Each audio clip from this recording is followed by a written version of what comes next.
Witam serdecznie. Dzisiaj bike check najdroższej dirtówki w Polsce. Proszę, i zaczynamy. Na początku rama Propane Trickshot z tego roku, rozmiar S, ukośnik M, szybka prezentacja 420 ridge'u.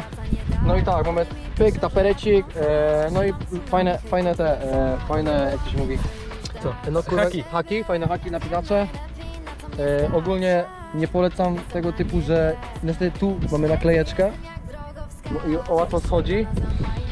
No i lakier jest dość słaby typu Dartmouth, nie? No to paznokciem dosłownie schodzi. Lecimy dalej. Przodu. Amortyzator. No telep tak.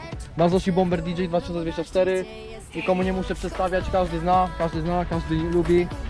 Compression, pyk, działa elegancko, na sprzedaż oczywiście, ale wymieniam się, więc w dupę. Lecimy dalej.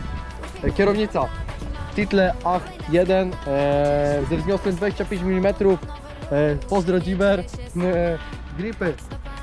gripy Sensus X, pokaż X, Emil Johansson, mostek Title ST1, pyk.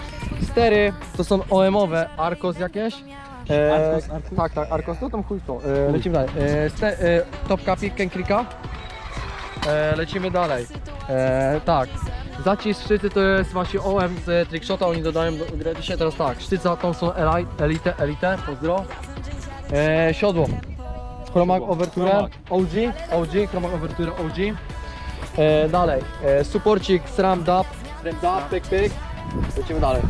Korby, to mamy SRAM GX 165 32H, pedały HTPA 01 coś, koło tył składa się z obręczy Detesis X471, Piasta Dartmouth Reed Pro V2, nagram oczywiście teraz soundcheck.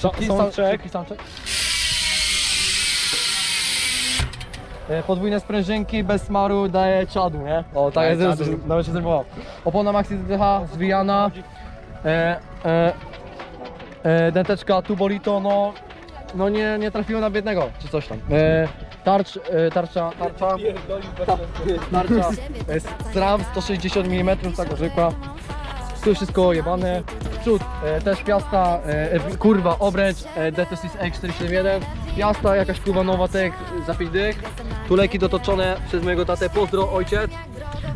Lecimy dalej, z przodu też Tubolito i Maxis Icon o szerokości 2.2.